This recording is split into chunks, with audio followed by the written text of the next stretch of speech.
Hey guys, tonight we're stepping into the heart of ancient Rome under the shadow of the Colosseum, where stone and sand once ran red with the blood of gladiators, wild beasts, and the condemned. If you've ever pictured the Colosseum as just a crumbling tourist attraction, prepare to have your mind completely blown. This was not just a building, it was a machine for awe, terror, and control, a place where Rome's darkest instincts and its most spectacular ambitions collided in front of 50,000 roaring spectators. Picture yourself walking through the bustling streets of Rome nearly 2,000 years ago. The air is thick with the smell of roasting meat, olive oil, and the sweat of thousands of people pressing toward the greatest entertainment venue the world has ever seen. Suddenly, you turn a corner, and there it rises before you like a mountain of marble and travertinithi amphitheatrum Flavium, known to us as the Colosseum. But here's what most people don't realize. The Colosseum wasn't just about entertainment. It was the ultimate political weapon, a tool for controlling the masses that was more effective than any army. The emperors who built it understood a fundamental truth about human nature. Give people bread and circuses, and they'll forgive almost anything. So, before we descend into the blood-soaked arena where history's most brutal spectacles unfolded, take a moment to like the video and subscribe, but only if you genuinely enjoy what I do here. And let me know in the comments where you're tuning in from and what time it is for you.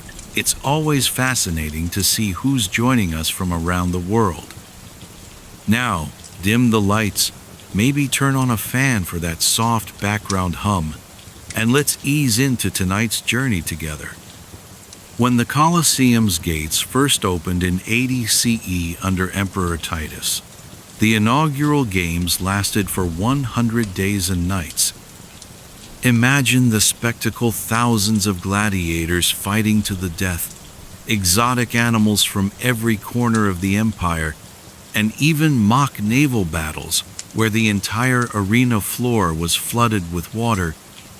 The opening ceremony alone featured 9,000 animals killed in elaborate hunts, a number so staggering it helped drive several species to extinction. But the true genius of the Colosseum lay not in its size or grandeur, but in its sophisticated design for mass psychology. Every detail was calculated to create maximum emotional impact. The seating arrangement reinforced social hierarchy: senators in marble seats closest to the action, wealthy citizens in the middle tiers, and common people in wooden benches at the top. Even the architecture itself was designed to channel crowd energy and amplify the roar of 50,000 voices into a sound that could be heard across the city. The construction of this monument to spectacle was itself a story of conquest and suffering. Built by an estimated 100,000 Jewish slaves, captured after the destruction of Jerusalem in 70 CE, the Colosseum was literally built on the bones of Rome's enemies. The irony was not lost on contemporary observers. The very people whose homeland had been destroyed were forced to build the arena where their fellow captives would die for Roman entertainment. For the average Roman citizen, attending the games was both a privilege and a civic duty. Admission was free, paid for by the emperor as a gift to the people, but the social pressure to attend was enormous. Missing the games meant missing out on the shared cultural experience that bound Roman society together. It was where business deals were made, political alliances formed, and social status displayed through the quality of one's seats and the richness of one's clothing. The emperors themselves used the Colosseum as a stage for their own power and personality. Titus presented himself as generous and magnificent through his lavish opening games. Domitian used increasingly elaborate and cruel spectacles to demonstrate his absolute authority. Later emperors like Commodus would actually fight in the arena themselves, though always against carefully selected opponents who pose no real threat. But beneath the marble facades and golden decorations lay a darker truth about Roman society. The Colosseum represented the ultimate expression of a civilization that had grown wealthy and powerful through conquest, slavery, and the systematic exploitation of others. The cheers of the crowd were not just for the gladiators, but for the confirmation that Rome remained supreme, that its enemies remained crushed, and that the natural order of the world placed Romans at the top. The technology that made the Colosseum spectacles possible was remarkably advanced for its time. The hypogeum, the underground complex beneath the arena floor, was a marvel of engineering that could lift animals, scenery, and even entire sets into the arena through a system of pulleys, counterweights, and trapdoors. The awning system that protected spectators from sun and rain required the coordination of hundreds of sailors from the Roman Navy, operating like a massive ship's rigging. Yet, for all its technological sophistication, the Colosseum's primary function was profoundly primitive, the organized killing of human beings for entertainment. It represented both the heights of Roman engineering and the depths of Roman cruelty, a contradiction that lay at the heart of imperial civilization. The same society that produced magnificent literature, advanced law, and architectural wonders also created the most elaborate system for public murder in human history. As you settle into your bed tonight, imagine the anticipation that filled Rome on game days, the excitement, the fear, the bloodlust, and the strange sense of community that came from sharing in spectacles of life and death. The Colosseum was where Romans came to see their values reflected and reinforced, where the abstract concepts of power, honor, and dominance became viscerally real. Tomorrow, we'll step inside the arena itself and witness the brutal reality that lay behind the spectacle. The moment you stepped through the Colosseum's gates and took your seat among the roaring crowd, you would have been confronted with a level of organized brutality that defies modern comprehension. What unfolded on the sand-covered arena floor was not sport in any sense we would recognize, but a carefully choreographed dance of death, designed to satisfy the bloodlust of an empire built on conquest and domination. The gladiatorial games that made the Colosseum famous were far more complex and varied than the simple sword fights depicted in Hollywood movies. Each type of gladiator was trained to fight in a specific style with particular weapons and armor, creating matchups that were as much about spectacle as they were about combat. The retiarius fought with a net and trident, trying to entangle his heavily armored opponent, while the Murmio carried a large shield and short sword, relying on defense and close combat. These weren't random brawls, but carefully planned encounters designed to maximize drama and entertainment value. But here's what most people don't realize about gladiators. The majority weren't volunteers seeking glory, but slaves, prisoners of war, and condemned criminals who had no choice in their fate.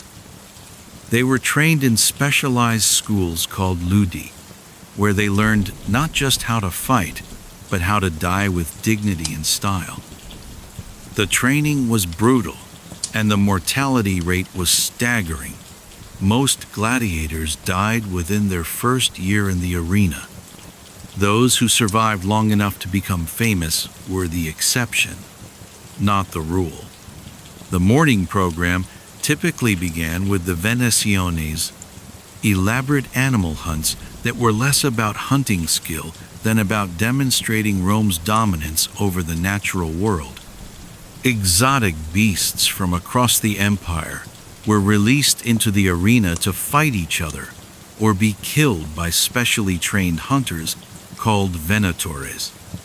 Lions from Africa, tigers from Asia, bears from the northern forests, and even elephants and rhinoceros were slaughtered by the hundreds for the entertainment of the crowd. The sheer scale of animal killing was so massive that it contributed to the extinction of several species in North Africa. The midday executions were perhaps the most disturbing aspect of the Colosseum's program. Condemned criminals were forced to participate in elaborate reenactments of mythological scenes or historical events, always with the same predetermined outcome, their own death. A prisoner might be forced to play Orpheus, only to be torn apart by wild animals when his performance ended. Others were crucified, burned alive, or fed to beasts in scenarios designed to combine entertainment with the state's need to demonstrate the consequences of defying Roman law. The afternoon gladiatorial combats were the main event, but even these were often far from the fair fights that popular culture suggests. Many matches were deliberately mismatched to create dramatic tension, an experienced fighter against a novice, or a single gladiator against multiple opponents. The crowd's bloodlust was carefully managed through these unequal contests, which guaranteed spectacular deaths while preserving the most valuable fighters for future games. The role of the crowd in determining life and death has been romanticized, but the reality was more complex and disturbing. While the famous thumbs up or down gesture may be largely mythical, the audience did influence the fate of defeated gladiators through their vocal reactions. A fighter who had performed well and fought bravely might be spared, while one who had disappointed the crowd or shown cowardice would almost certainly die. This gave ordinary Romans a taste of the power of life and death that was usually reserved for emperors and generals. The economic machinery behind the games was staggering in its scope and brutality. Gladiator schools were major businesses that bought, trained, and rented out fighters to wealthy sponsors. The most successful gladiators could earn substantial prize money and even buy their freedom, but they were also valuable property that their owners were reluctant to risk unnecessarily. This created a perverse economy where human lives were literally commodities to be bought, sold, and consumed for entertainment. The medical care provided to gladiators reveals the Romans' sophisticated understanding of anatomy and trauma surgery, knowledge gained through centuries of treating combat wounds. Gladiator physicians were among the most skilled doctors in the ancient world, capable of performing complex operations and treating injuries that would have been fatal in other contexts. But this medical expertise existed solely to keep valuable fighters alive long enough to die profitably in the arena. The psychological impact of the games on both participants and spectators was profound and lasting. For gladiators, the constant proximity to death created a unique warrior culture with its own codes of honor and brotherhood. Many formed deep bonds with their fellow fighters, knowing that they might be forced to kill each other in the arena. For spectators, Regular exposure to extreme violence, normalized brutality, and reinforced social hierarchies through the ritualized killing of society's outcasts. The religious dimensions of gladiatorial combat were equally important. The games were often held during religious festivals and were seen as offerings to the gods, particularly Mars, the god of war. The blood spilled in the arena was believed to have purifying and protective powers for the Roman state. Gladiators who died bravely were sometimes honored as heroes, their blood collected and sold as medicine or magical charms. The international impact of the Colosseum's games extended far beyond Rome itself. Similar amphitheaters were built throughout the empire, spreading the Roman model of public entertainment and social control to conquered peoples.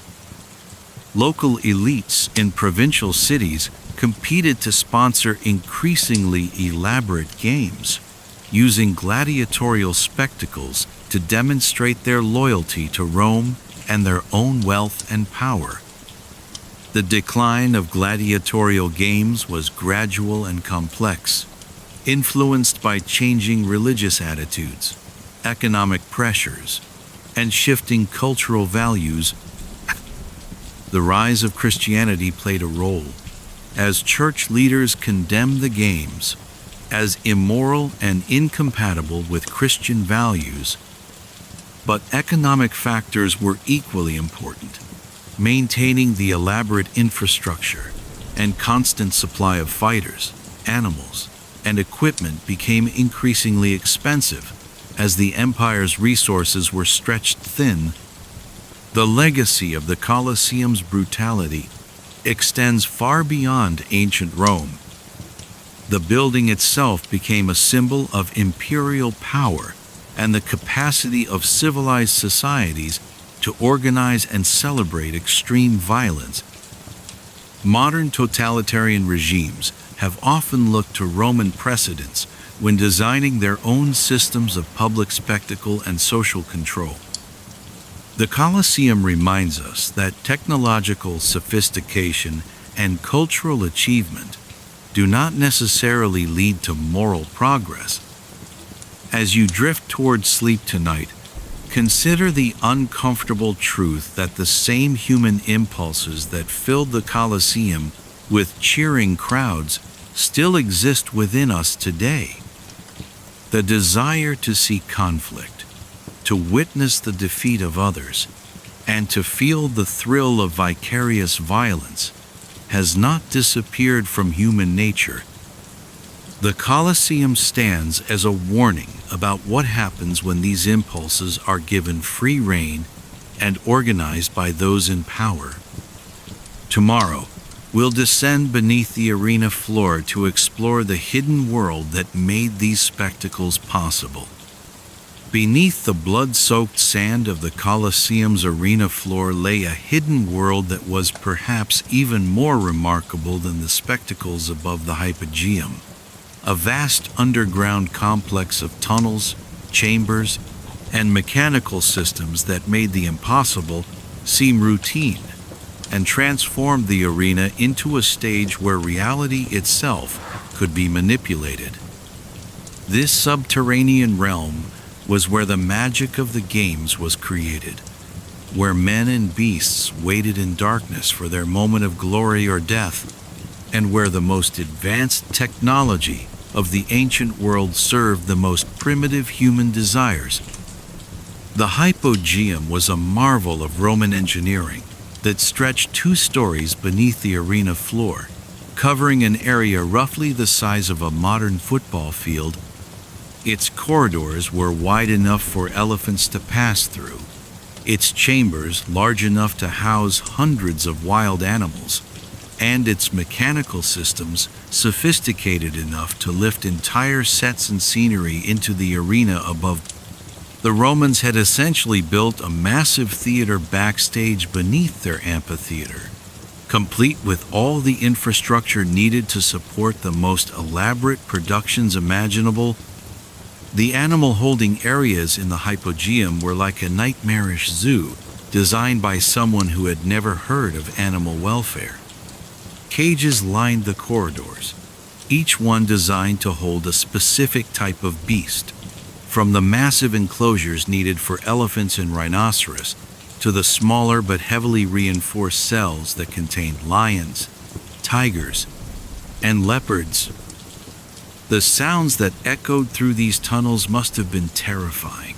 The roars of hungry predators, the trumpeting of frightened elephants, and the constant noise of animals pacing in their cramped quarters.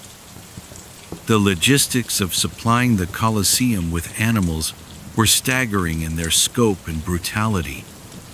Hunting expeditions scoured the empire and beyond, capturing everything from common bears and wolves to exotic creatures like giraffes, hippos, and crocodiles. These animals were transported thousands of miles in conditions that killed many before they ever reached Rome. Those that survived the journey often arrived sick, injured, and traumatized, making them even more unpredictable and dangerous. When released into the arena, the gladiator quarters in the hypogeum were equally grim, though they reflected the higher value placed on human fighters compared to animals. These underground barracks housed hundreds of gladiators in conditions that were Spartan but relatively clean and well organized. The fighters slept in small cells, ate communal meals in dining areas, and spent their final hours before combat in prayer rooms or simply waiting in the dim corridors. For many, these underground chambers were the last place they would ever see before ascending to the arena floor. The mechanical systems that operated the arena's trapdoors and elevators were among the most sophisticated in the ancient world. A complex network of pulleys, counterweights, and human-powered winches could lift animals, gladiators, and elaborate scenery through dozens of openings in the arena floor. The timing had to be perfect. A lion emerging too early or too late could ruin an entire performance. The operators of these systems were skilled technicians whose split-second decisions could mean the difference between spectacular success and catastrophic failure. The most elaborate productions required the hypogeum to function like a massive stage management operation. For the famous Naumachia, mock naval battles, the entire arena could be flooded with water pumped up from underground cisterns. Ships would be assembled in sections and lifted into the flooded arena, complete with crews of condemned prisoners who would fight to the death in a recreation of famous historical battles. The engineering required to make this possible was extraordinary, involving waterproofing, drainage, and hydraulic systems that wouldn't be matched for centuries. The workers who operated the hypogeum were themselves a hidden population, whose lives were entirely devoted to serving the games. Animal handlers risked their lives daily, working with creatures that could kill them in an instant. Machine operators worked in dangerous conditions, with heavy equipment that could crush them if something went wrong. Maintenance crews cleaned up after each day's carnage, removing bodies, repairing damaged equipment, and preparing for the next day's spectacles. The most devastating aspect of Edward I's treatment of his son was his deliberate sabotage of the prince's relationships with the nobility. Whenever young Edward tried to build alliances or friendships with important lords, his father would intervene to undermine these relationships. Edward I would spread rumors about his son's incompetence, question his judgment in front of potential allies, and even go so far as to countermand the prince's orders in public. This systematic destruction of his son's political network ensured that Edward II would inherit a throne without the support structure necessary for effective rule. The long-term consequences of Edward I's psychological abuse became apparent during Edward II's disastrous reign. The prince, who had been constantly told he was weak and incompetent, grew up to become a king who was indeed weak and incompetent, fulfilling his father's prophecies in a tragic example of self-fulfilling destruction. Edward II's inability to command respect from his nobles, his poor military judgment, and his eventual deposition and murder can all be traced back to the psychological damage inflicted by his father's relentless criticism. The methods that these medieval fathers used to control and destroy their children were often more sophisticated than simple physical abuse. They understood that breaking a child's spirit was more effective than breaking their body, and they developed techniques for psychological manipulation that would be recognized today as forms of emotional abuse. These fathers used shame, humiliation, and the withdrawal of love as weapons to shape their children's behavior and ensure their compliance. The religious and moral justifications that these fathers provided for their cruelty reveal the complex relationship between paternal authority and spiritual duty in medieval society.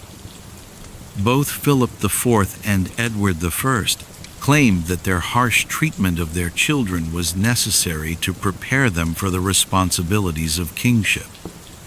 They argued that royal children needed to be toughened through adversity, and that showing them too much affection would make them weak and unfit to rule. These rationalizations allowed them to continue their abuse while maintaining their reputations as devout Christians and responsible fathers. The impact of these paternal failures extended far beyond the immediate families involved. The psychological damage inflicted on royal heirs had serious consequences for the kingdoms they would eventually rule. Rulers who had been systematically undermined and humiliated by their fathers often proved incapable of providing the strong leadership that their nations needed. The political instability that resulted from these failures of fatherhood contributed to wars, rebellions, and dynastic crises that affected millions of people. The contrast between these fathers' public images and their private behavior reveals the complex relationship between political success and personal character. Both Philip IV and Edward I were considered successful kings who expanded their kingdom's power and influence. Yet their failures as fathers ultimately undermined their political achievements by ensuring that their successors would be unable to maintain what they had built. Their stories demonstrate that true leadership requires not just the ability to command armies and negotiate treaties, but also the wisdom to nurture and guide the next generation. As you settle deeper into sleep tonight, consider how the wounds inflicted by cruel parents can echo through generations, shaping not just individual lives, but the destiny of entire civilizations. The medieval fathers we have studied tonight remind us that the most powerful people in society have the greatest capacity for both good and evil, and that their failures in the most basic human relationships can have consequences that extend far beyond their own families. Their stories serve as warnings about the terrible responsibility that comes with power over others, especially those who are most vulnerable and dependent on our love. The legacy of the Colosseum extends far beyond its role as an entertainment venue, representing one of history's most powerful symbols of how political authority can be maintained through spectacle, fear, and the careful manipulation of public emotion. What the Roman emperors created was not just an amphitheater, but a template for mass control that would be studied, imitated, and adapted by rulers throughout history who understood that keeping people entertained and distracted was often more effective than ruling through force alone. The political genius of the Colosseum lay in its ability to transform potentially dangerous social tensions into harmless entertainment. Rome was a city of over 1 million people, many of them unemployed, poor, and potentially rebellious.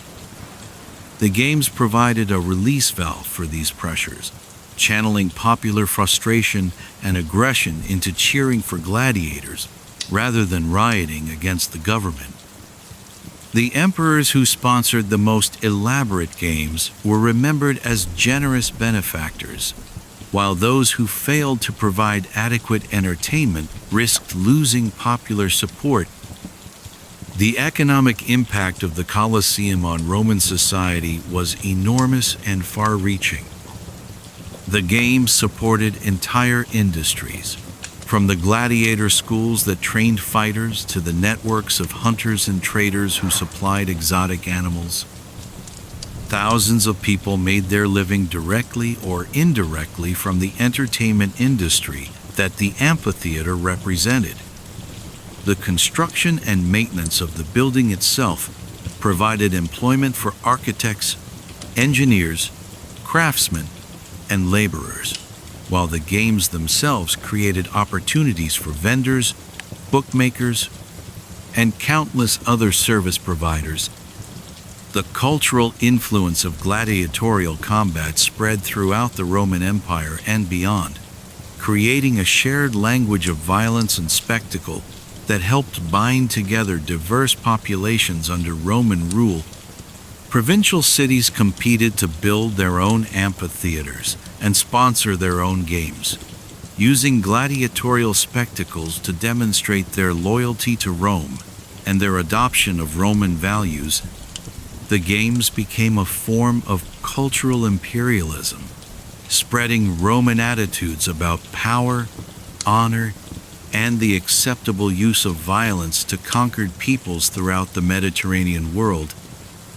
The architectural innovations pioneered in the Colosseum influenced building design for centuries to come.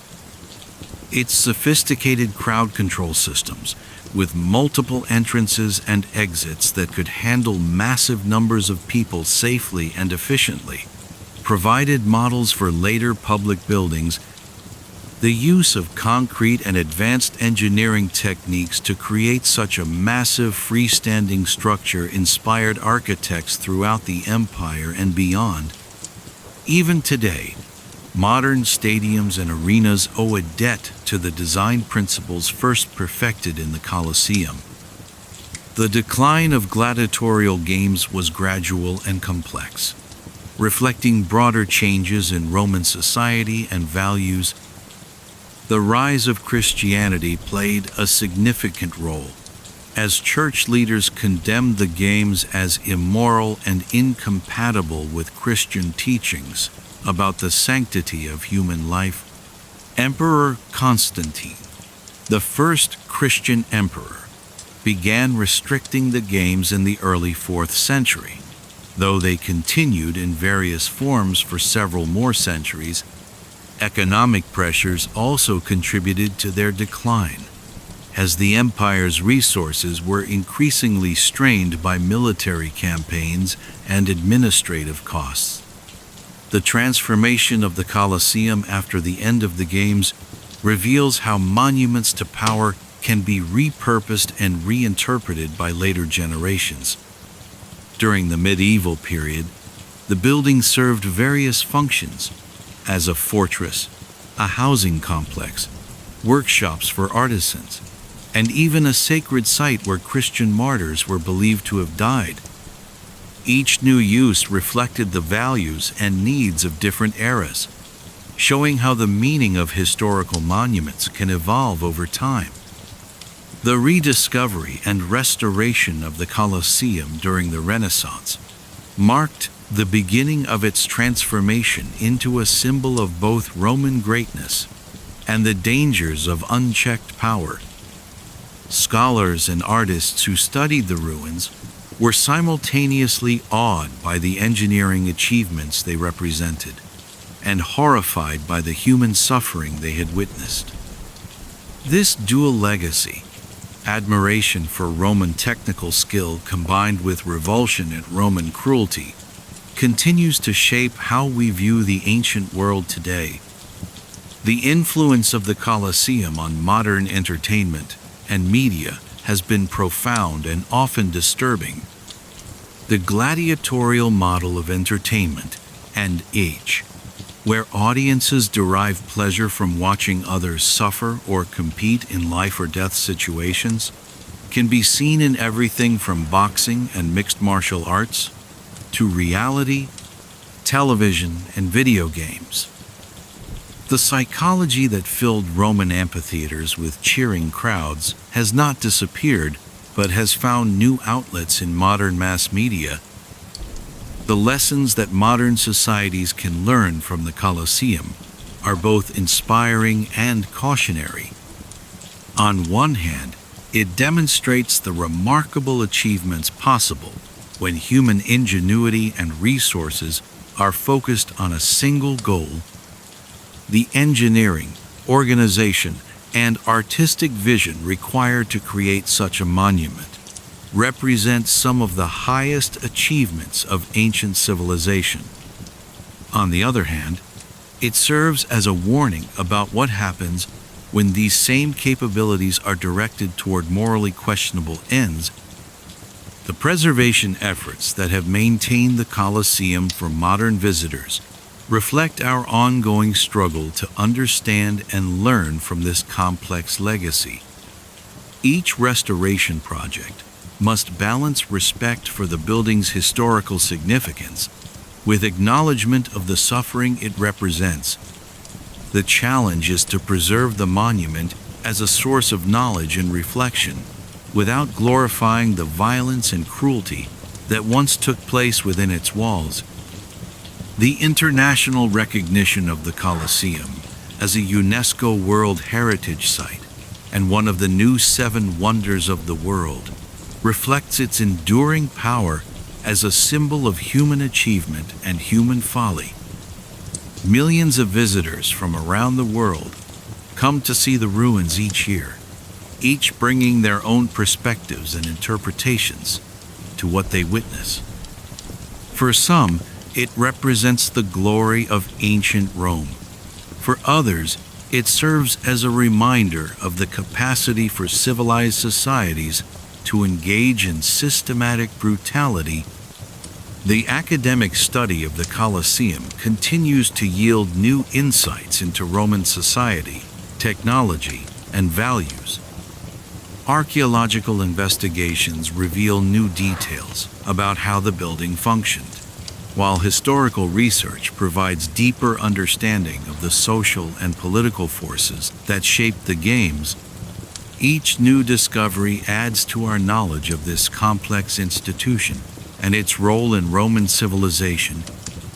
The digital reconstruction and virtual reality experiences now available allow people to experience the Colosseum as it was during its heyday, complete with crowds, gladiators, and wild animals.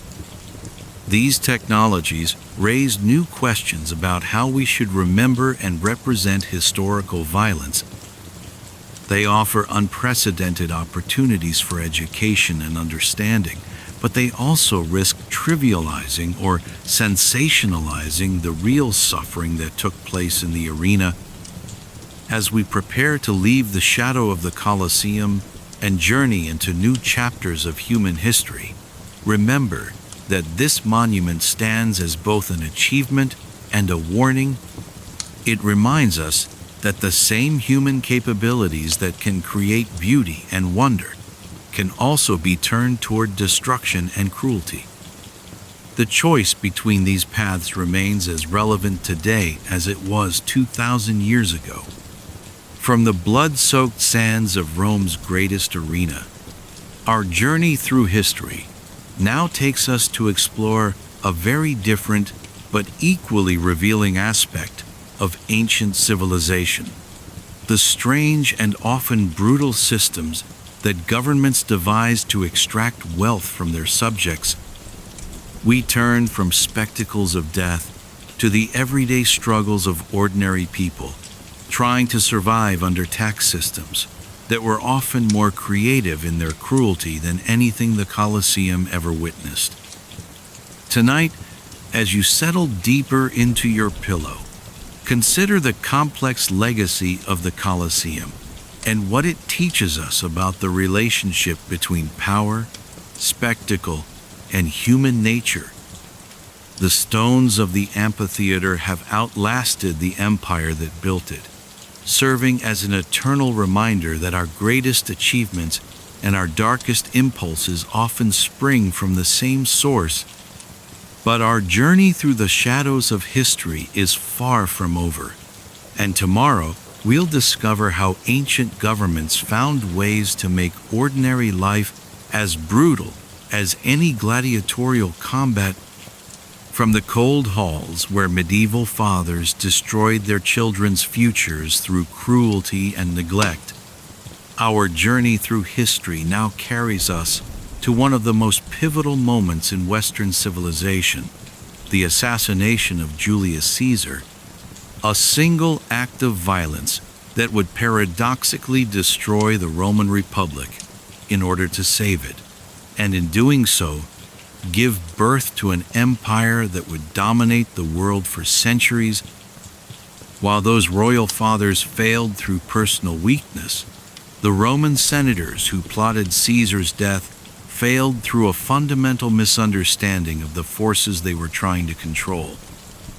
The Rome that Caesar inherited was already a republic in crisis, torn apart by civil wars, political corruption, and the inability of traditional institutions to govern an empire that stretched from Britain to Egypt. The old system of government that had worked well for a city-state was completely inadequate for managing the vast territories, diverse populations, and complex economic relationships that Rome now controlled. Caesar's rise to power was not the cause of the Republic's problems, but rather a symptom of deeper structural failures that had been building for generations. Julius Caesar himself was a figure of extraordinary complexity, a brilliant military commander, a skilled politician, a talented writer, and a man whose ambitions seemed to know no bounds. His conquest of Gaul had made him fabulously wealthy and given him the loyalty of battle-hardened legions who would follow him anywhere. But it was his crossing of the Rubicon River in 49 BCE that marked the point of no return in his relationship with the Roman establishment. By bringing his army into Italy, Caesar had violated one of the Republic's most sacred laws and declared war on the very system that had created him. The civil war that followed Caesar's crossing of the Rubicon was not just a conflict between rival generals, but a struggle over the fundamental nature of Roman government. Caesar's enemies, led by Pompey the Great and supported by most of the Senate, represented the traditional republican values of shared power and constitutional government. Caesar, while claiming to fight for the rights of the common people, was clearly seeking to concentrate power in his own hands. The war that ensued would determine whether Rome would remain a republic or become something entirely new. Caesar's victory in the Civil War was swift and decisive, demonstrating both his military genius and the weakness of his opponents. His famous clemency toward defeated enemies was not just a political strategy, but a revolutionary approach to Roman politics. Where previous victors in civil wars had conducted bloody purges of their opponents, Caesar chose to forgive and even promote former enemies. This policy won him many supporters, but also created a dangerous situation where men who had fought against him were now in positions where they could strike back. The reforms that Caesar implemented during his brief period of supreme power revealed both his vision for Rome's future and the reasons why so many senators came to fear him. He reorganized the calendar, reformed the legal system, expanded citizenship to people throughout the empire, and launched massive public works projects that provided employment for Rome's urban poor. These changes were popular with ordinary Romans, but threatened the traditional privileges of the senatorial class. Caesar was not just reforming the government. He was fundamentally altering the social and economic structure of Roman society. The title of Dictator Perpetuo, dictator for life, that Caesar accepted in 44 BCE was the final straw for many senators who had been willing to tolerate his reforms as temporary measures. In the Roman system, dictatorship was supposed to be a temporary emergency measure, lasting only as long as needed to deal with a specific crisis. By making himself dictator for life, Caesar was essentially declaring that the crisis would never end and that the republic would never be restored. This was a step too far for men who had grown up believing in the ideals of republican government.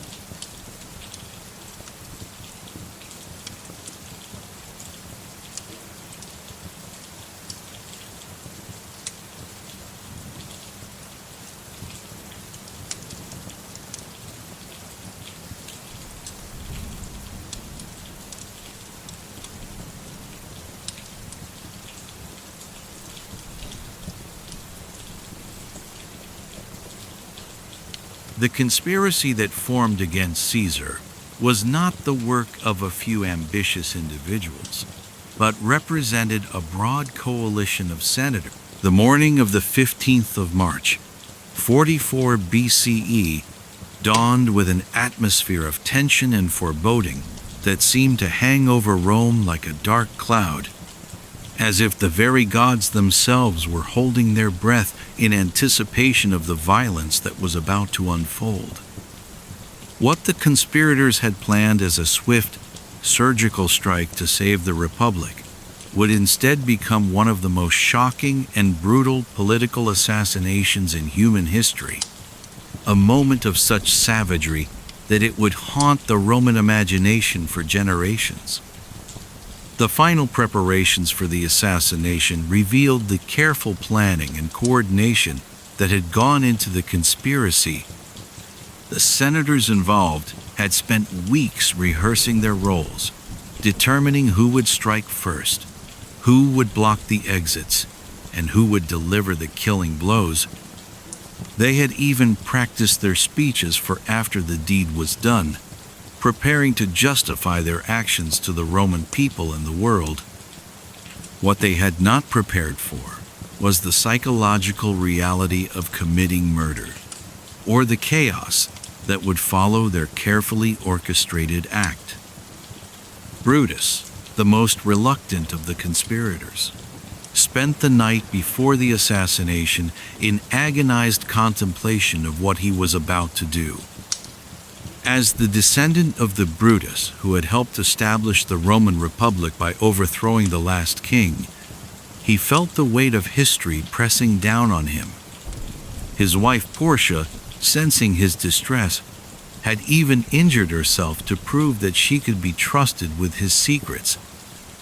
The personal cost of the conspiracy was already tearing apart the lives of those involved, even before the first blow was struck.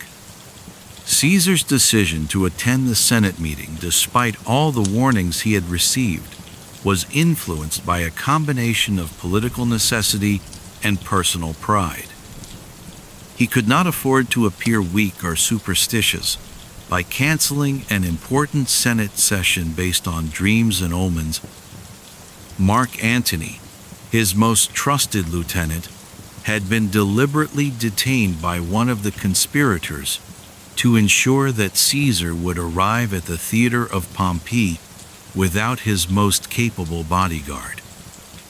This manipulation showed the sophistication of the plot and the conspirators' understanding of the key relationships that protected Caesar.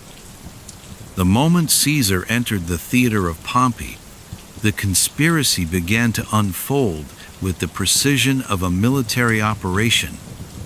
The conspirators had positioned themselves strategically throughout the chamber, creating a human net that would prevent Caesar from escaping once the attack began. Tullius Cimber approached Caesar with a petition for his brother's recall from exile, a request that required Caesar to focus his attention and come close enough for the assassins to strike. When Caesar dismissed the petition, Cimber grabbed his toga and pulled it from his shoulders, the signal for the attack to begin. The first blow was struck by Servilius Casca, who stabbed Caesar in the neck with a dagger. But the wound was not immediately fatal, and Caesar's reaction was not the collapse the conspirators had expected. Instead, the dictator fought back with surprising strength and fury, grabbing Casca's arm and stabbing him with his stylus. For a moment, it seemed as though Caesar might actually fight his way free from the attack, demonstrating the physical courage and combat experience that had made him one of Rome's greatest generals. What followed was not the clean, quick assassination the conspirators had planned, but a frenzied, chaotic melee that shocked even those who were participating in it. As more conspirators joined the attack, they began stabbing not just Caesar but each other, in their desperation to land killing blows. The scene became a nightmare of blood and confusion, with senators slipping on the gore-covered floor and Caesar fighting desperately for his life against overwhelming odds. The dignity and purpose that the conspirators had hoped to maintain dissolved into savage brutality. The moment that broke Caesar's resistance came when he saw Brutus among his attackers, dagger in hand and blood on his toga. According to the historian Suetonius, Caesar's last words were not the famous "Et tu, Brute" of Shakespeare's imagination, but the Greek phrase "Kai su teknon," "You too, my child." This personal betrayal by the young man he had loved like a son seemed to drain all fight from Caesar, and he stopped resisting the attack. The political assassination had become a family tragedy of the most heartbreaking kind.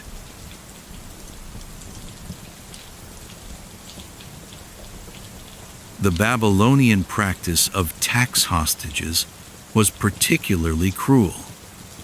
When taxpayers couldn't meet their obligations, government officials would seize family members, usually children or wives, and hold them in special prisons until the debt was paid. These hostages were forced to work in government projects under brutal conditions, and many died before their families could raise the money for their release. The system created a permanent class of people who existed in limbo between freedom and slavery, their fate entirely dependent on their relatives' ability to satisfy tax collectors. The religious dimensions of ancient taxation were used to justify even the most outrageous demands. Egyptian pharaohs claimed that their taxes were offerings to the gods, channeled through the divine king to ensure the continued prosperity of the kingdom.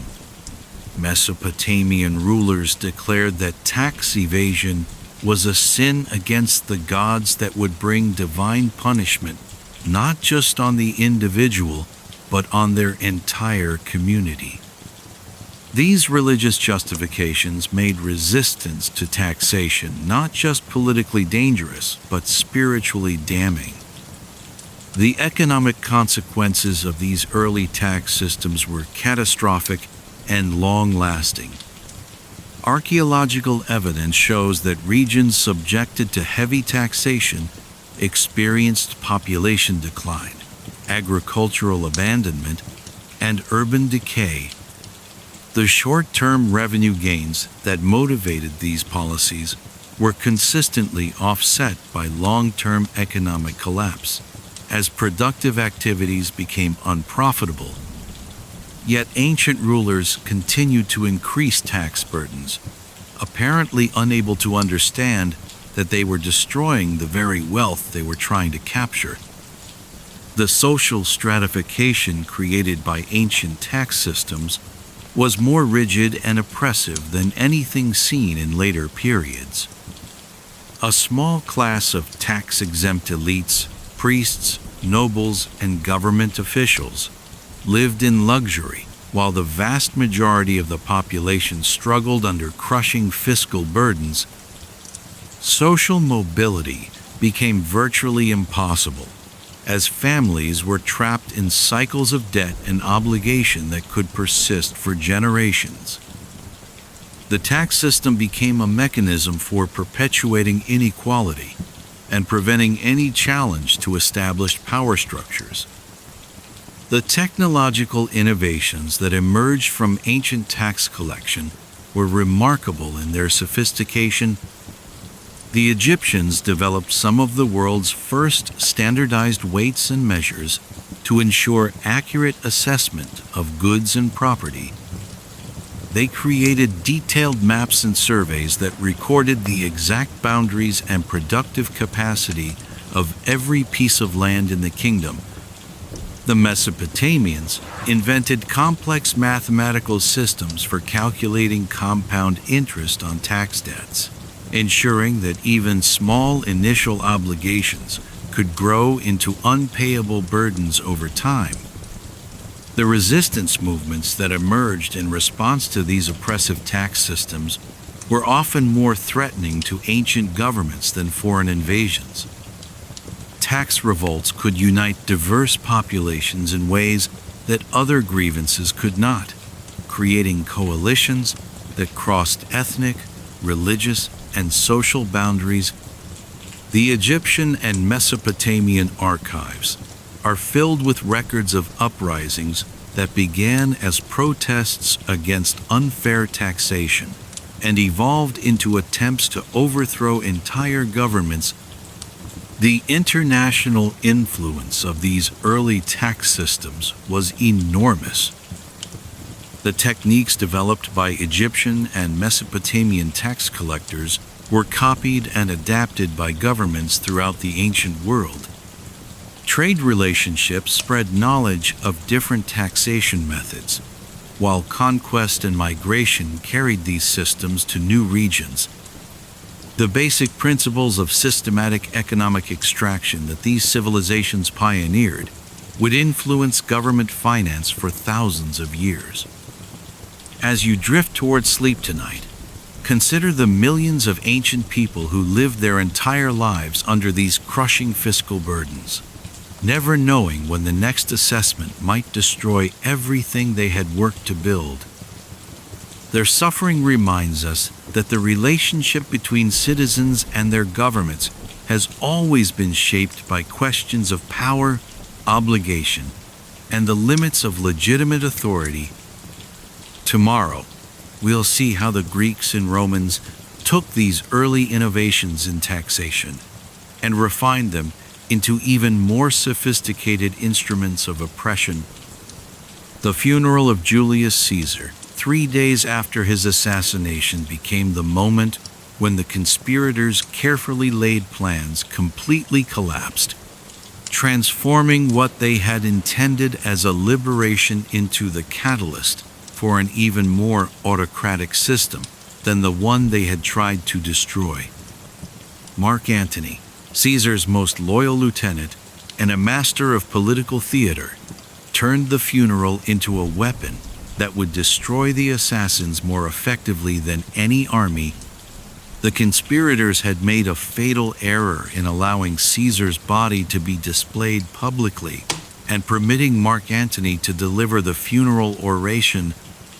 They believed that once the initial shock of the assassination wore off, the Roman people would come to appreciate their act of tyrannicide. Brutus had even been permitted to speak first at the funeral, delivering a carefully reasoned speech about liberty and the restoration of republican values. But his dry, philosophical arguments were no match for the emotional manipulation that Antony was about to unleash. Mark Antony understood something that the conspirators had completely missed, that politics is as much about emotion as it is about reason, and that the Roman people's love for Caesar was far deeper than the senators had realized. When Antony took the podium to deliver his eulogy, he was not just speaking as Caesar's friend and lieutenant, but as a master politician who knew exactly how to turn grief into rage and sorrow into vengeance.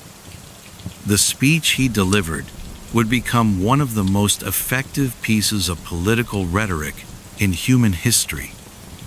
Antony began his oration with apparent restraint, praising Caesar's achievements while seeming to respect the conspirators' claims about defending the Republic. He spoke of Caesar's military victories, his generosity to the Roman people, and his refusal of the crown when it was offered to him. But with each example of Caesar's virtue, Antony was building a case that the man the conspirators had killed was not a tyrant, but a benefactor. The crowd began to murmur with growing anger as they realized the magnitude of what had been taken from them. The turning point in Antony's speech came when he produced Caesar's will and began to read its contents to the assembled crowd. Caesar had left generous bequests to every Roman citizen and had donated his private gardens to the city for public use.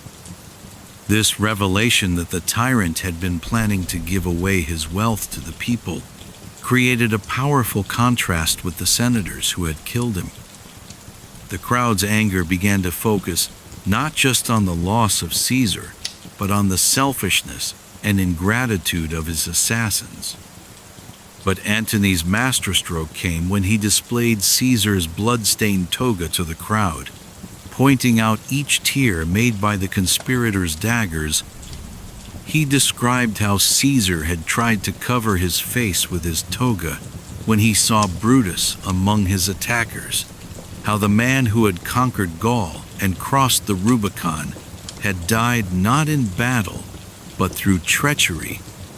The visual impact of the torn and bloody garment, combined with Antony's vivid description of Caesar's final moments, created an emotional response that completely overwhelmed any rational arguments about Republican virtue. The crowd's reaction to Antony's speech was immediate and explosive. What had begun as a solemn funeral became a riot as thousands of Romans poured into the streets demanding vengeance for Caesar's murder. They seized benches, tables, and anything else that would burn to create an impromptu funeral pyre in the forum, cremating Caesar's body in the heart of the city. The flames that consumed Caesar's remains also symbolically burned away any hope the conspirators had of justifying their actions to the Roman people. The violence that erupted after Antony's speech revealed the depth of popular anger against the conspirators. Mobs roamed the streets looking for anyone associated with the assassination, and several innocent men were killed simply because they shared names with the conspirators. The poet Cinna was literally torn apart by a crowd that confused him with one of the assassins.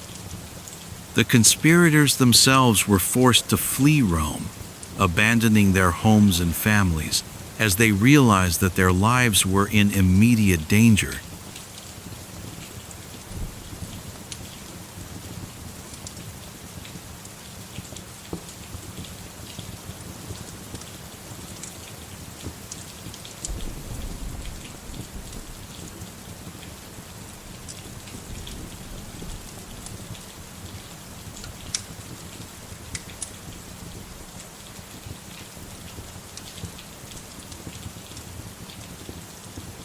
The political consequences of Caesar's funeral were even more significant than the immediate violence. Antony had successfully transformed the narrative around Caesar's death from tyrannicide to martyrdom, making it impossible for the conspirators to claim moral authority for their actions. The Roman people now saw Caesar not as a threat to the Republic, but as its greatest champion, killed by jealous and ungrateful senators who had betrayed their benefactor. This shift in public opinion would make it impossible for the conspirators to return to Rome or participate in normal political life. The irony of the situation was not lost on contemporary observers. The conspirators who had killed Caesar to prevent him from becoming a king had instead made him into something far more powerful, a martyr whose memory would be used to justify the very autocracy they had tried to prevent. Caesar's death had not ended the crisis of the Roman Republic, but had accelerated it, creating conditions that would make the restoration of traditional republican government impossible. Mark Antony's manipulation of Caesar's funeral also demonstrated the power of political theater in shaping public opinion. His use of props, timing, and emotional appeals showed a sophisticated understanding of mass psychology that was centuries ahead of its time. The techniques he employed, the gradual building of emotional tension, the strategic revelation of information, the use of visual symbols to reinforce verbal arguments, would be studied and imitated by politicians for thousands of years. The failure of the conspirators to control the narrative after Caesar's death revealed their fundamental misunderstanding of Roman politics and society. They had assumed that killing Caesar would automatically restore republican government, but they had no plan for managing the transition or dealing with Caesar's supporters. Their belief that the Roman people would spontaneously embrace republican values showed how out of touch they were with the realities of popular sentiment. The international reaction to Caesar's assassination and its aftermath was one of shock and concern. Foreign kings and rulers who had dealt with Caesar as the effective leader of Rome now faced uncertainty about who they should negotiate with and what agreements would be honored. The chaos in Rome created opportunities for enemies of the Republic to exploit Roman weakness, while allies began to question whether Rome could be trusted to maintain its commitments. The economic disruption caused by the political crisis was immediate and severe. Trade networks that depended on Roman stability were disrupted, while the uncertainty about the future of the government made long-term planning impossible. The violence in the streets of Rome scared away foreign merchants and investors, while the flight of the conspirators removed many wealthy and influential Romans from economic life. The conspiracy that was supposed to save the Republic was instead destroying its prosperity. The religious and cultural impact of Caesar's transformation from dictator to martyr was equally significant. The Roman people began to view Caesar not just as a great leader, but as a divine figure who had been murdered by impious men. Shrines to Caesar appeared throughout the city, while his supporters claimed that his spirit had been seen ascending to heaven. This deification of Caesar created a powerful symbol that his political heirs could use to legitimize their own claims to power. The psychological toll on the conspirators of seeing their noble act transformed into a crime was devastating. Men who had believed they were saving the Republic found themselves branded as traitors and murderers. Brutus, in particular, was haunted by the realization that he had destroyed not just Caesar, but his own reputation and the very cause he had tried to serve. The weight of unintended consequences would drive several of the conspirators to suicide in the years that followed. As you drift towards sleep tonight, consider how the best intentions can lead to the worst outcomes when we fail to understand the full complexity of the forces we are trying to control.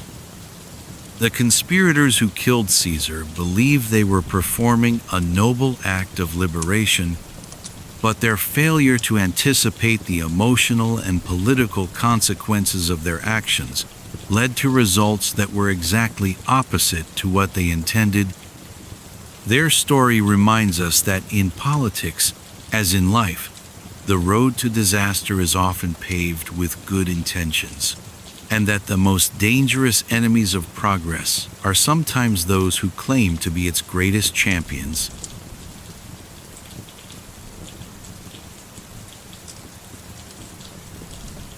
From the counting houses where ancient tax collectors planned their raids on ordinary families, our journey now takes us to the sacred temples where eternal flames burned as symbols of divine power and human devotion. We turn from the cold mathematics of fiscal extraction to the warm glow of fires that connected ancient peoples to their gods and to the fundamental forces that shaped their world. Tonight, as you settle into sleep, consider how the same human creativity that devised such cruel taxation systems also created rituals of transcendent beauty and spiritual meaning. From the chaotic aftermath of Caesar's assassination, where Roman ambitions tore apart a republic and gave birth to an empire, our journey through history now carries us across vast oceans to the islands of Japan, where a very different kind of political genius was quietly preparing to end centuries of warfare through patience, cunning, and an understanding of human nature that would make Machiavelli himself seem like an amateur. Here we encounter Tokugawa Ieyasu, a man whose childhood as a political hostage would forge him into one of history's most successful rulers and the architect of a peace that would endure for over 2.5 centuries. The Japan that shaped Tokugawa Ieyasu was a land torn apart by constant warfare, where powerful daimyo lords fought endless battles for territory, resources, and the ultimate prize: control over the entire archipelago. This was the Sengoku period, the age of warring states, when traditional authority had completely broken down and only military might determine political survival. Into this violent world was born a boy who would learn from childhood that survival required not just courage and strength, but also the ability to read people, anticipate their moves, and wait for the perfect moment to strike. Ieyasu's early life reads like a masterclass in how adversity can forge greatness, though the lessons came at a terrible personal cost. Born Matsudaira Takechiyo in 1543, he was the son of a minor daimyo whose small domain was caught between much more powerful neighbors.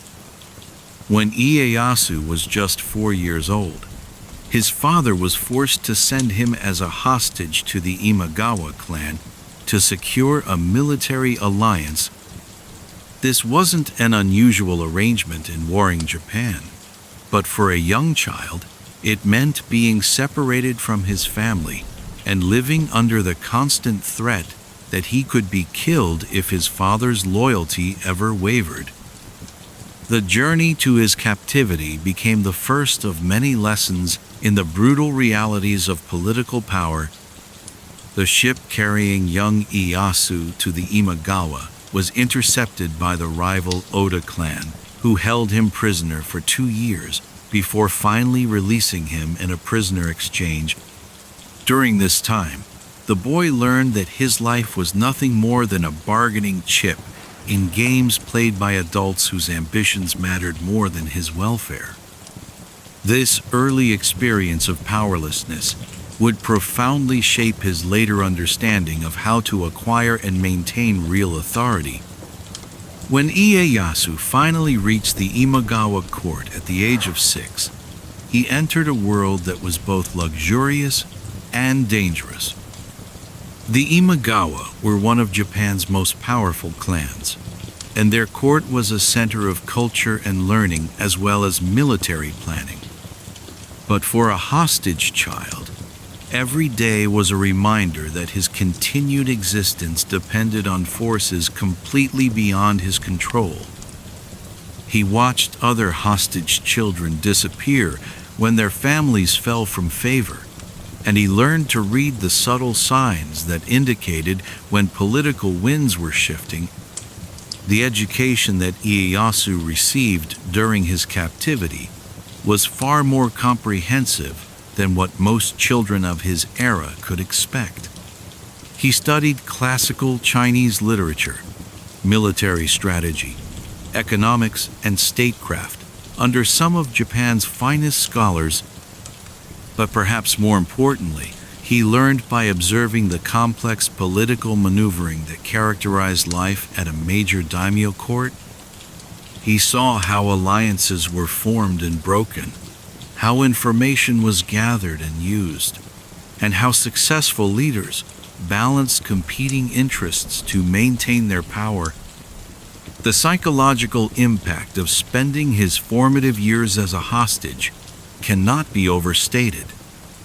While other children played games and formed friendships, Ieyasu learned to mask his emotions, to trust no one completely, and to always think several moves ahead. He developed an almost supernatural ability to remain calm under pressure and to wait patiently for opportunities that might not come for years or even decades. These skills, forged in the crucible of childhood captivity, would later prove essential to his success as a military commander and political leader. The death of Imagawa Yoshimoto in 1560, when Ieyasu was 17, suddenly freed him from his hostage status and thrust him into the dangerous world of independent daimyo leadership. The young man who returned to his family's domain was no longer the frightened child who had been sent away 13 years earlier.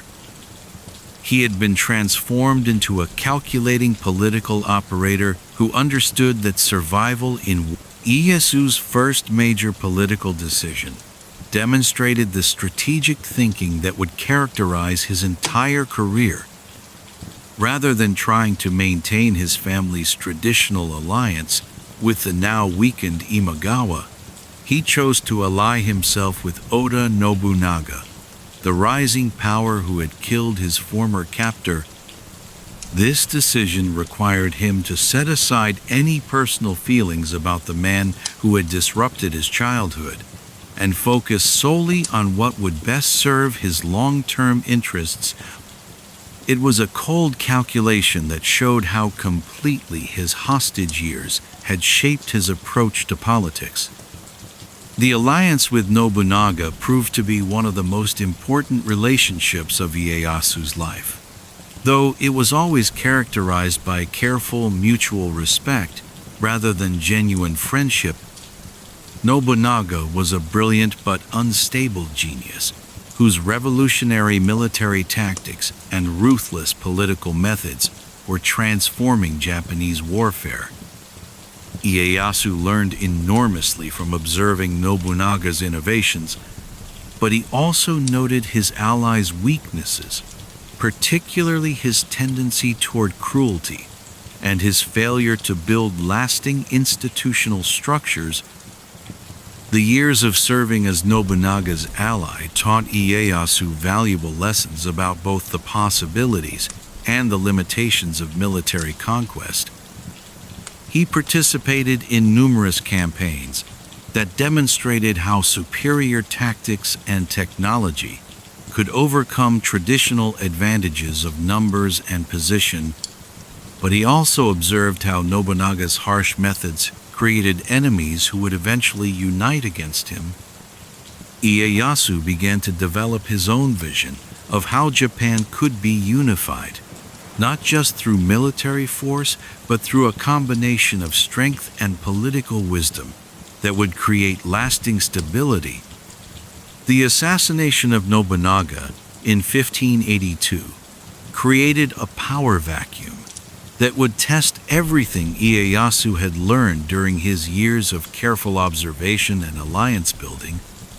While other daimyo rushed to claim Nobunaga's legacy through immediate military action, Ieyasu chose a more cautious approach.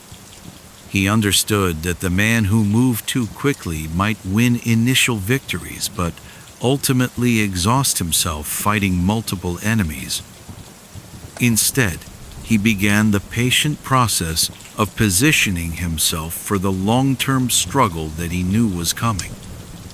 The rise of Toyotomi Hideyoshi as Nobunaga's successor presented Ieyasu with perhaps his greatest challenge. Hideyoshi was a military genius who had risen from peasant origins to become one of Japan's most powerful leaders. He was also a charismatic leader who inspired fierce loyalty and seemed capable of achieving the dream of Japanese unification.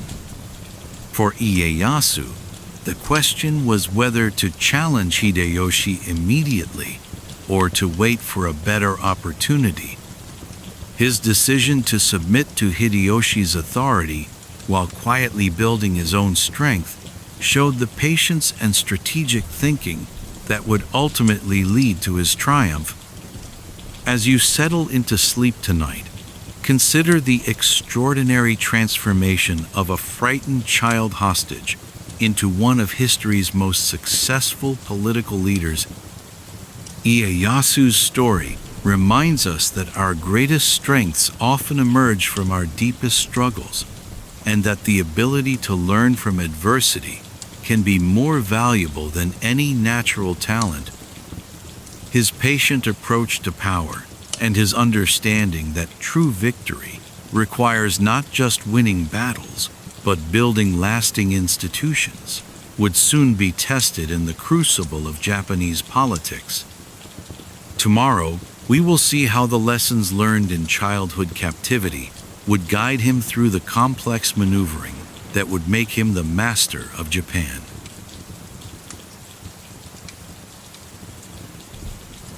The sacred fire traditions that emerged in Rome, Persia, and India represent some of humanity's most sophisticated attempts to harness divine power through the careful tending of eternal flames, creating religious systems so complex and influential that they would shape the spiritual landscape of the ancient world for over 1,000 years.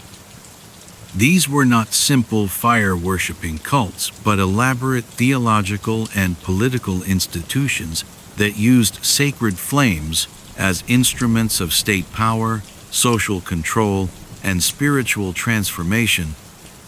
In Rome, the Vestal Virgins represented perhaps the most famous and politically significant fire cult in ancient history. These 6 priestesses, chosen as children from the most noble families in Rome, devoted 30 years of their lives to maintaining the sacred fire of Vesta in the heart of the city. The flame they tended was believed to be the spiritual foundation of Roman power. As long as it burned, Rome would remain unconquered. But if it ever went out, the empire would fall. This gave the Vestal Virgins enormous political influence, as their perceived competence or failure could determine the fate of the known world. The selection process for Vestal virgins was both an honor and a tragedy for the families involved. Girls between the ages of 6 and 10 were chosen based on their physical perfection, their family's social status, and their ability to memorize complex rituals. Once selected, they were essentially dead to their families, forbidden from marriage, motherhood, or any normal human relationships. They lived in the House of the Vestals, a luxurious prison where they enjoyed enormous privileges, but were constantly watched for any sign of impurity or negligence. The punishments for Vestal virgins who failed in their duties were among the most horrific in Roman law. A Vestal who allowed the sacred fire to die could be beaten to death by the Pontifex Maximus, while one who broke her vow of chastity would be buried alive in an underground chamber with only a small amount of food and water. These extreme punishments reflected the Romans' belief that the Vestal's purity was directly connected to the empire's survival. The terror of these consequences ensured that the Vestals maintained their vigilance, but it also created a climate of fear and paranoia that destroyed many innocent lives. The daily rituals of the Vestal virgins were elaborate and exhausting. They rose before dawn to tend the sacred fire, adding specific types of wood at precise times and maintaining the flame's intensity according to complex astronomical calculations. They prepared sacred salt and holy water used in state ceremonies, maintained the temple's sacred objects, and participated in numerous public festivals throughout the year. Every action was governed by strict rules that had been passed down for centuries, and any deviation could be interpreted as a sign of divine displeasure. In Persia, Zoroastrianism elevated fire worship to the level of cosmic theology. The prophet Zoroaster taught that fire was the physical manifestation of Ahura Mazda, the supreme god of light and truth. Zoroastrian fire temples housed 3 grades of sacred fire, each requiring different rituals and levels of purity to maintain.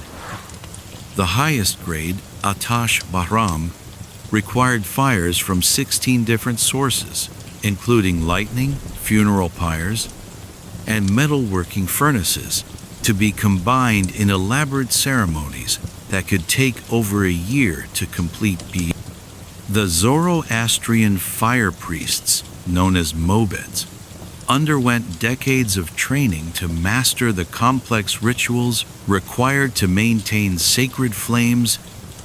They learned not only the practical skills of firekeeping, but also the theological principles that governed every aspect of fire worship.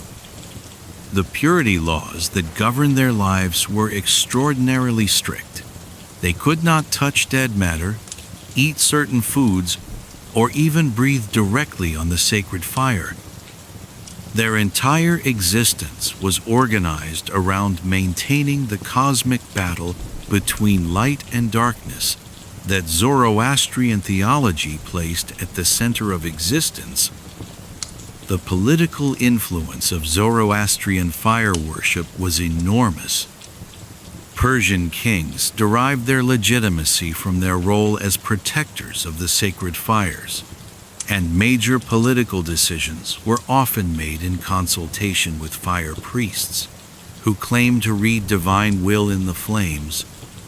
The spread of Zoroastrianism through the Persian Empire carried fire worship to regions from India to Egypt, creating a religious network that helped bind together diverse populations under Persian rule.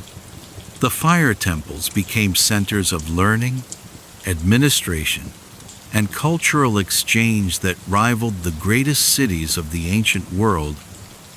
Iyasu's approach to military preparation during this period showed his understanding that wars are won through logistics and planning, rather than just courage and tactics.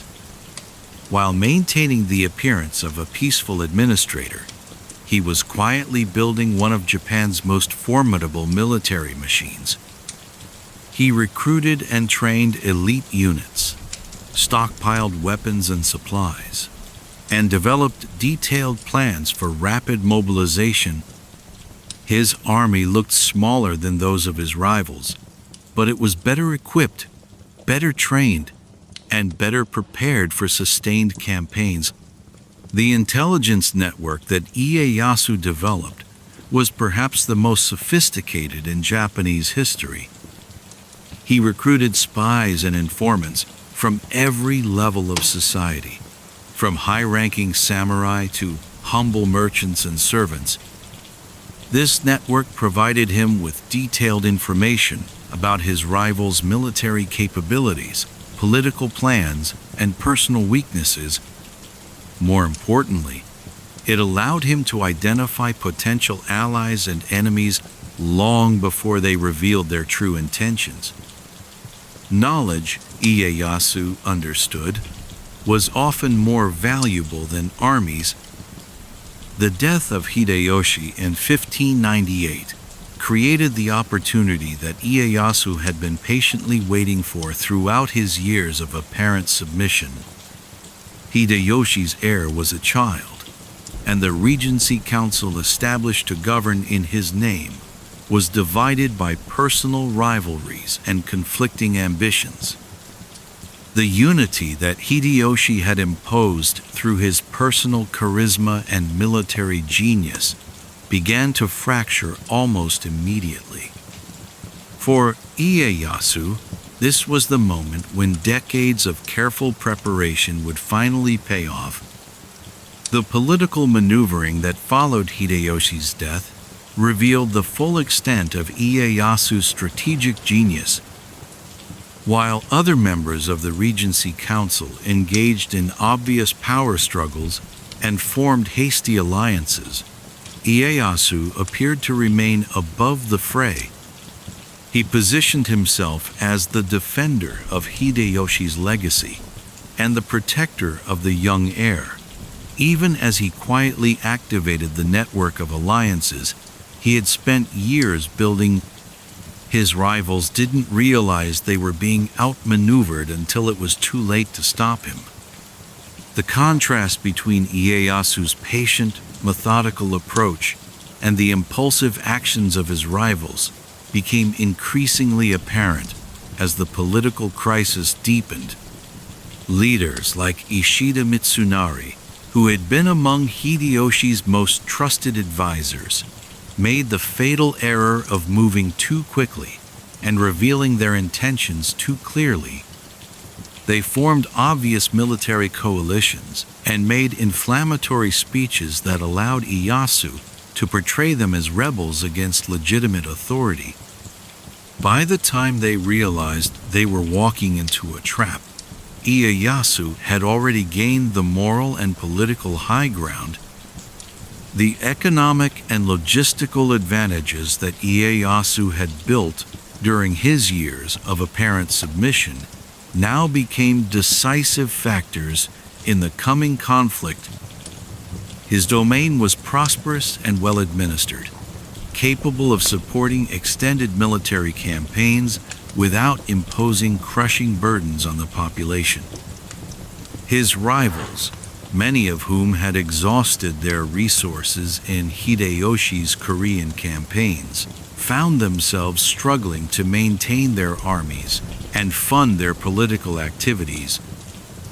The patient investments Ieyasu had made in infrastructure and economic development were about to pay enormous dividends. As you drift towards sleep tonight, consider the extraordinary patience and strategic vision required to play such a long game. Ieyasu spent decades appearing to be subordinate to others while quietly building the foundation for his own supremacy. His story reminds us that true power often comes not to those who grab for it most aggressively, But to those who understand how to build lasting advantages and wait for the perfect moment to use them, tomorrow we will see how all of his careful preparation would be tested in the crucible of battle, where a single day would determine the future of Japan.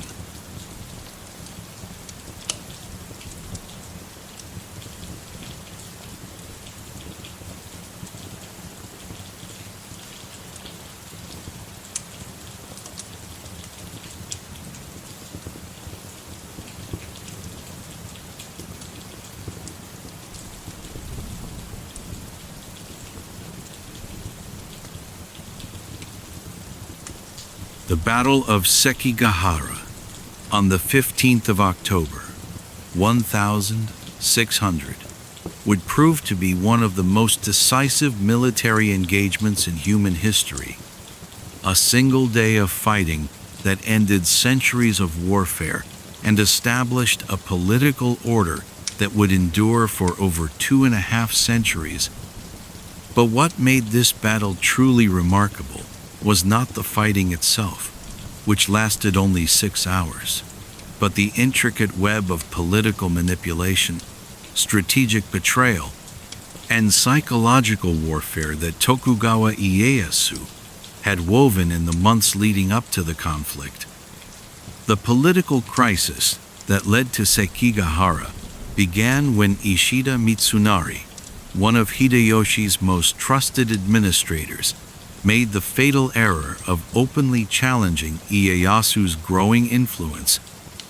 Mitsunari was a brilliant bureaucrat and a man of unquestioned loyalty to Hideyoshi's memory, but he completely underestimated Ieyasu's political skills and the depth of support the Tokugawa leader had built over the years.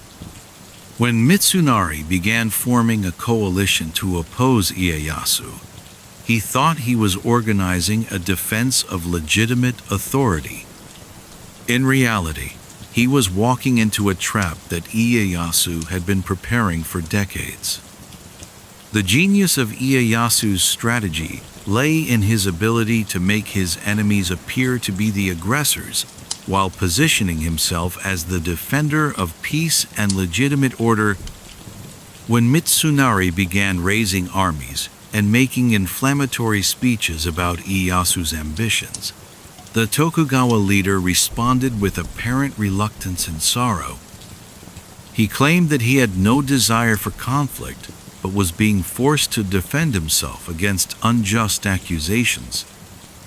This masterful manipulation of public perception meant that when war finally came, many neutral daimyo saw Ieyasu as the wronged party rather than an ambitious usurper. The months leading up to Sekigahara saw Ieyasu deploy every weapon in his political arsenal to ensure victory before the battle even began. He used his vast intelligence network to identify which daimyo could be trusted, which could be bought, and which would need to be defeated. He made strategic marriages between his children and the heirs of important families, creating bonds of kinship that would be difficult to break. Most importantly, he used his reputation for honoring agreements and rewarding loyalty to convince wavering daimyo that their interests would be better served by supporting him rather than his enemies. The corruption of Mitsunari's coalition through Ieyasu's agents was a masterpiece of intelligence warfare. Key figures in the anti-Tokugawa alliance were secretly approached with offers of land, titles, and guarantees of safety for their families. Some were blackmailed with evidence of past misdeeds, while others were simply convinced that Ieyasu's victory was inevitable and that they should position themselves on the winning side. By the time the armies gathered at Sekigahara, several of Mitsunari's most important allies had already agreed to betray him at the crucial moment. The choice of Sekigahara as the battlefield was itself a stroke of strategic genius, that demonstrated Ieyasu's understanding of both geography and psychology. The narrow valley forced both armies into a confined space where superior numbers would matter less than tactical skill and unit cohesion. More importantly, the location was symbolic. That sat astride the main road between eastern and western Japan, making it clear that the battle would determine who controlled the entire country. The psychological impact of fighting for such a strategically and symbolically important position would weigh heavily on the minds of both commanders and common soldiers. The deployment of forces on the morning of the 15th of October revealed the full extent of Ieyasu's political preparation. While Mitsunari's army appeared larger on paper, many of his units were commanded by men who had already secretly agreed to switch sides. Kobayakawa Hideaki, who controlled a crucial position on the heights overlooking the battlefield, had been promised rich rewards for his betrayal. Other commanders had received similar offers, creating a situation. The battle itself began with traditional samurai formalities, but quickly descended into a chaotic melee that would determine the fate of Japan. Ieyasu's forces attacked with the confidence of men who knew that victory was assured not just by their own courage, but by the treachery of their enemies. The Tokugawa troops fought with disciplined ferocity, knowing that their lord's careful planning had given them every possible advantage. On the other side, Mitsunari's loyal followers fought with desperate courage, gradually realizing that they had been betrayed by men they had trusted. The moment of decisive betrayal came when Kobayakawa Hideaki's forces, positioned on the heights where they could have devastated Ieyasu's army, instead turned their weapons on Mitsunari's troops. This treachery was followed by similar betrayals throughout the anti-Tokugawa coalition. As commander after commander revealed their true allegiances, what had begun as a battle between two armies became a massacre, as Mitsunari's forces found themselves attacked from all sides by men who had marched with them that morning. The psychological impact of these betrayals on the battlefield was devastating. Samurai who had prepared to die honorably for their cause instead found themselves abandoned by their allies and surrounded by enemies. The traditional codes of loyalty and honor that had governed Japanese warfare for centuries seemed to collapse in a single morning. Many of Mitsunari's followers committed suicide rather than face the shame of defeat through treachery, while others fled in confusion and despair. Mitsunari himself fought with the courage of a man who knew he was doomed but refused to surrender his principles. Even as his army disintegrated around him, he continued to rally his remaining loyal followers and launched desperate attacks against overwhelming odds. His personal bravery in the face of certain defeat earned him the respect even of his enemies, but it could not change the outcome of a battle that had been decided through political maneuvering rather than military skill. The capture and execution of Mitsunari after the battle marked the end of organized resistance to Tokugawa rule. Ieyasu treated his defeated enemy with a mixture of respect and ruthless practicality, acknowledging Mitsunari's loyalty to Hideyoshi while making it clear that such opposition would not be tolerated in the new order.